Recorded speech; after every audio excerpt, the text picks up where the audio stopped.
बिस्मिल्लाहिर्रहमानिर्रहीम। नाज़रीन अस्सलाम वालेकुम, मैं हूं आपका मेज़बान साबिर शाकिर वफाकी दारुल हुकूमत इस्लामाबाद से कुछ ताज़ा तरीन इत्तलाआत, बल्कि इस व्लॉग में मैं आपको बड़ी बड़ी खबरें दूंगा, बहुत बड़ी बड़ी खबरें, क्योंकि हुकूमत 14 जमाती हुक्मरान इत्तेहाद के हाथ पांव फूले हुए हैं और दूसरी जानिब इस्टेब्लिशमेंट के मामला भी कोई अच्छे नहीं है, क्योंकि अब इमरान खान साहब को इन्होंने एक तो काबू करने की कोशिश की आर्मी एक्ट के तहत और फौजी अदालतों के तहत, उस पर तो शदीद तरीन रद्द अमल आ चुका है अक़वाम मुत्तहिदा के हाई कमिश्नर की तरफ से, जो कि इंसानी हकूक़ को देखते हैं, और उन्होंने तो लुटियाई डबो दी और सारी की सारी कहानी ही पलट के रख दी।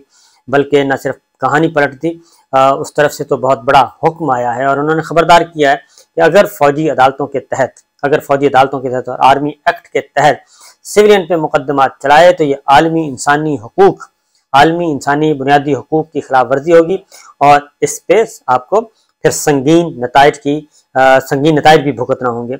और ये याद रखें कि अगर आप अक़वाम मुत्तहिदा की ख़ास तौर पे बुनियादी इंसानी हकूक़ की वायलेशन करते हैं और जो एक यूएन कन्वेंशन के तहत, तो फिर आपको पाबंदियों का भी सामना करना पड़ता है, और वो सारी पाबंदियां भी हो सकती हैं, मुआशी पाबंदियां भी हो सकती हैं। इसलिए वहाँ से तो आ गई है वार्निंग। लिहाजा ये चैप्टर तो अब मुझे नहीं लगता कि आगे बढ़ेगा, कि जिस तरीके से प्लान बनाया हुआ था कि कोर कमांडर हाउस लाहौर वाला मामले को लेके कोई दर्जनों नहीं बीसियों पाकिस्तानियों को, कारकुनान को और उनको ट्रायल करने का प्रोग्राम था। तो एक बात। दूसरी बात, अक़वाम मुत्तहिदा ने जो 9 मई के वाक़यात हैं जिसमें हलाकतें हुई हैं, आम शहरियों की तशद्दुद हुआ है, उस पर भी तहकीकात का, साफ शफाफ जानदार किस्म की तहकीकात का मुतालबा किया कि उसकी भी तहकीकात होनी चाहिए 9 मई के वाक़यात की, कि 9 मई को सिर्फ कोर कमांडर हाउस ही नहीं जला था, बल्कि उस दिन 25 हलाकतें भी हुई थी, 25 शहरी भी शहीद हुए थे और 700 से ज़्यादा ज़ख्मी हुए थे। बहरहाल ये चीज़ें हैं। अब आते हैं जो मैंने कहा है मक्तल गाह। इमरान रियाज खान साहब का एक मुकदमा आज लाहौर हाई कोर्ट में था, तो वहाँ पे अभी तक कुछ नहीं पता चल सका और वहाँ अदालत को बताया गया कि जनाब हम तलाश कर रहे हैं, कोई कमेटी बना दी है, आईजी पंजाब की तरफ से बताया गया। और लेकिन मामला ये था कि तलाश तो की जा रही, लेकिन हकीकत क्या है? हकीकत यह है, उनके वकील ने बता दिया कि इमरान रियाज खान की ज़िंदगी ख़तरे में है और उनकी इत्तला के मुताबिक उनको तशद्दुद का निशाना बनाया गया और उसके बाद हॉस्पिटल में भी लेके फिरते रहे हैं इमरान रियाज खान को। और अब किधर है? वो कहते हैं कि लाहौर की हदूद में ही इन्होंने छुपाया हुआ है और आईजी पे इल्ज़ाम लगाया है। तो इससे ज़्यादा उन्होंने बातें नहीं की, लेकिन इमरान रियाज खान जो कि उनको सियालकोट से उठाया गया था, उसके बाद रिहा कर दिया गया, लेकिन उसके बाद फिर उनको दोबारा उठा लिया गया था। किन्होंने उठाया, कोई भी मानने के लिए तैयार नहीं है, तो दुआ करनी चाहिए। दूसरी जानिब समी इब्राहिम साहब, चीफ जस्टिस ने एक बात की, chief justice Lahore high court ने, उन्होंने कहा कि इस केस को सियासी ना बनाएं और चूँकि मुझे अपने काम करने दें। उसकी रीज़न है कि उन्होंने कहा कि मेरी जो पहली प्रायोरिटी है वो है इमरान रियाज खान की ज़िंदगी, और कोई ऐसा काम नहीं करना चाहिए जिससे उनकी ज़िंदगी को ख़तरा हो। और यही बात इमरान रियाज खान के वकील ने बाहर कही कि हम एक हद से आगे नहीं जा सकते, वरना उनकी ज़िंदगी ख़तरे में हो सकती है। तो ये अलार्मिंग सिचुएशन है और इसके लिए सहाफ़ी बिरादरी को जो है वो भी उठना चाहिए, सहाफ़ती बिरादरी को, और ख़ास तौर पे हमारी जो पाकिस्तान की सहाफ़ती बिरादरी है उनको होश के नाखन लेने चाहिए। कोई ज़्यादा नहीं, एक आध दिन स्याह पट्टियाँ बांध के एहतजाज ही कर लें। शहीद अरशद शरीफ हमारे चले गए, उस पर भी हम खामोश हैं, और इमरान रियाज खान अब कई दिनों से लापता कर दिए गए हैं, उस पर भी खामोश हैं। और फिर रात समी इब्राहिम साहब को उठा लिया गया, उनको भी उसी तरीके से उठाया गया कि 4 डाले आए हैं और वीगो आई है, उनको उठाया गया, ले गए, गाड़ी भी वहीं छोड़ गए, गाड़ी की चाबी साथ ले गए, ड्राइवर का मोबाइल फ़ोन भी ले गए। तो ये सारा सीन जो है वो उसी तरह का हो रहा है। लेकिन समी इब्राहिम साहब के बारे में भी पुलिस ये कहती है कि उनको अगवा किया गया है, हालांकि ये अगवा नहीं है। तो बहरहाल दुआ करनी चाहिए, क्योंकि वाकई सहाफ़ियों का भी और सियासतदानों का भी मख्तलगा बनता जा रहा है पाकिस्तान, और ख़ास तौर पे पिछले 13 माह में तो इंतहा हो गई है, कोई पुरसाने हाल नहीं है। आगे बढ़ते हैं। इसी तरीके से सियासी कारकुनान के हवाले से भी मामला इसी तरह से बिगड़ रहे हैं। बहरहाल अब मामला यह है कि जजेस भी अब मज़े ले रहे हैं और बड़ी ही ज़्यादा बेइज्जती कर रहे हैं ऑनरेबल जजेस जो हैं। इस्लामाबाद हाई कोर्ट में कल जस्टिस मियां गुल हसन औरंगज़ेब साहब ने एक टॉन्ट की थी गवर्नमेंट को कि ज़रूरत क्या है, बस प्रेस कॉन्फ्रेंस करें और बात ख़त्म, हमारे पास क्यों आते हैं ज़मानतें लेने, प्रेस कॉन्फ्रेंस करें, वही ज़मानत है। आज फिर जस्टिस अरबाब ताहिर साहब ने भी यही बात की।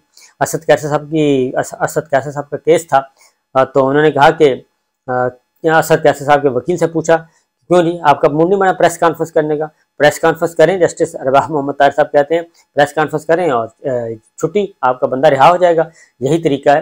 क्योंकि अदालत को तस्लीम नहीं किया जा रहा, आइन को नहीं माना जा रहा, अदालती फैसलों को नहीं माना जा रहा, कानून को नहीं माना जा रहा, सिर्फ एक गुंडागर्दी चल रही है और इसी गुंडागर्दी के तहत ये सारा कुछ हो रहा है। बहरहाल उसके बाद अगली जो खबरें हैं जी, दुआ करनी चाहिए समी इब्राहिम साहब के लिए भी और इमरान रियाज खान के लिए भी। आगे बढ़ते हैं। इन्होंने इमरान खान के खिलाफ रेफरेंस तो फाइल कर दिया है, रेफरेंस की यानी कि रेफरेंस तो नहीं भी फाइल हुआ, तहकीकात शुरू कर दी है। अलकादर ट्रस्ट जो कि एक ट्रस्ट है, यूनिवर्सिटी बनाई मुफ्त तालीम के लिए, मजहबी और दीनी तालीम के लिए, सीरतुन्नबी सल्लल्लाहु अलैहि वसल्लम की तालीम के लिए यूनिवर्सिटी बनी, मुफ्त बनी, बगैर किसी कौमी ख़जाने का बोझ, ना ज़मीन कौमी ख़जाने से ली, ना ही तामीर कौमी ख़जाने से हुई। लेकिन इसके बावजूद इमरान खान साहब पे इंक्वायरी चल रही है अलकादर ट्रस्ट की। अब हुआ ये कि पहले अलकादर ट्रस्ट रखा, फिर उन्होंने कहा कि नहीं ये तो अच्छा नाम नहीं है, ये तो बड़ा ये तो उनको फ़ायदा दे रहा है इमरान खान को, तो बहरहाल उसका नाम तब्दील कर दिया गया और 190 मिलियन पाउंड रख दिया गया। तो उसमें अब इमरान, क्योंकि वो केस बड़ा वीक है, अब इनको वादा माफ गवाह चाहिए। वादा माफ गवाह के लिए पहला गवाह आप सोचें ज़रा कौन आए होंगे, वो फैसल वाडा साहब होंगे इनके वादा माफ गवाह। मेरी इत्तला के मुताबिक वादा माफ गवाह होंगे फैसल वाडा इमरान खान साहब के खिलाफ। तो क्यों होंगे, उसकी वजह कि ये भी काबीना में मौजूद थे और दो ही वजीरों को समन किया गया, एक शेख रशीद साहब को और एक फैसल वाडा साहब को। तो फैसल वाडा जो हैं वो काफ़ी आगे आगे फैल रहे हैं, बढ़ रहे हैं और उसकी रीज़न वजह यह है कि पाकिस्तान तहरीक इंसाफ से वो उनको फारिग किया जा चुका है और फारिग हो चुके हैं वो।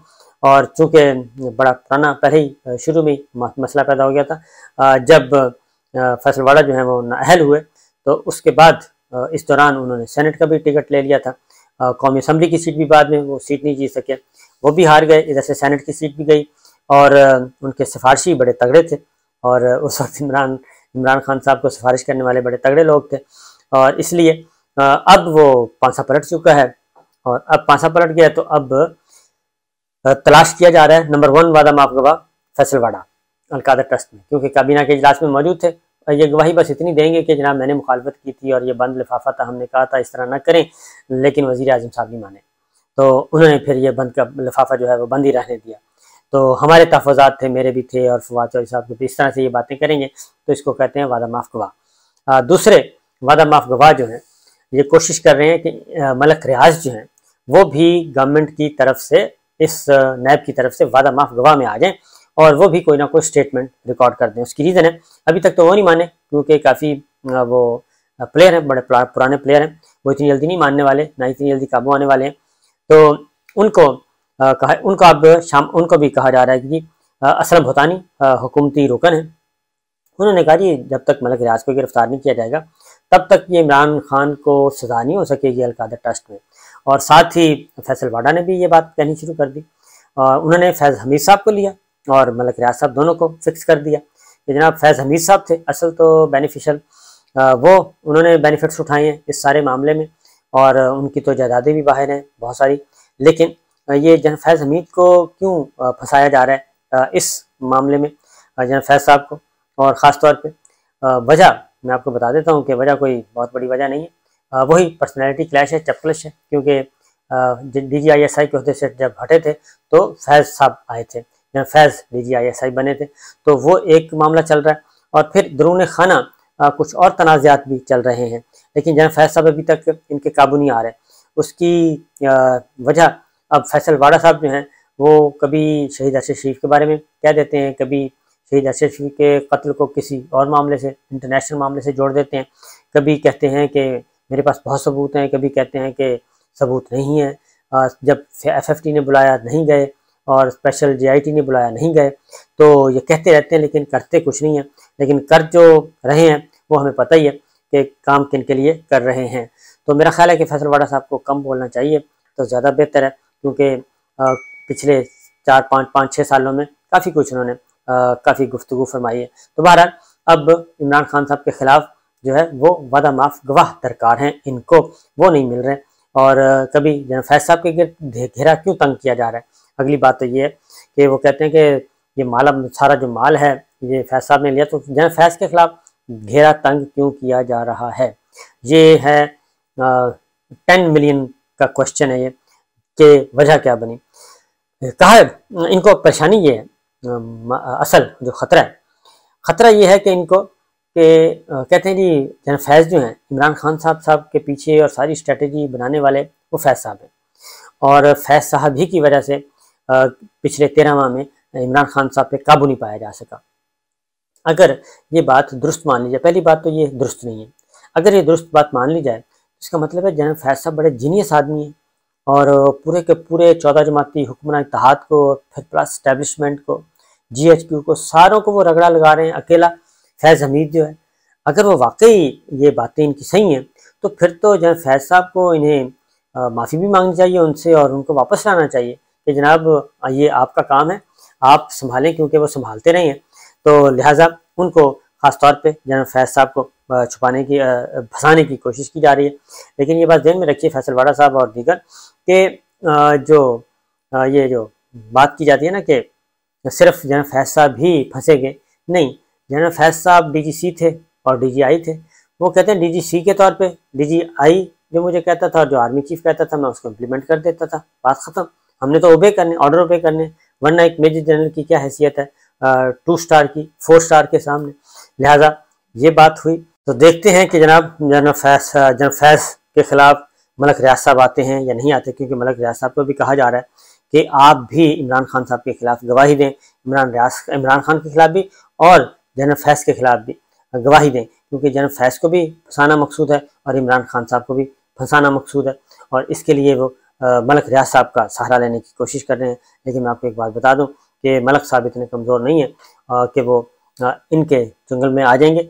हाँ, इमरान उन पे जो मलक रियाज साहब पे जो प्रेशर ये डालते हैं, जब भी कोई नई गवर्नमेंट आती है तो मलक साहब का कोई ना कोई खाता खोल लेते हैं ये, और खोल के फिर उसके बाद उनके साथ थ्रू हो जाते हैं कि जी पिछला मामला ख़त्म, तो पिछले तो गए, अब हमारे साथ ज़रा हमें भी कोई करवाएं, माल मज़ा हमें भी करवाएं, तो फिर वो ज़ाहिर है वो करवा देते हैं। बहरहाल ये चीज़ें अभी चल रही हैं। इसी तरीके से जो अदलिया ने फैसला देना है जी 14 मई के हवाले से, सुप्रीम कोर्ट का फुल बेंच जो है वो समाअत कर रहा है, मुसलसल कर रहा है, कल भी की है, आज भी कर रहा है, तो आज भी हुई है समाअत।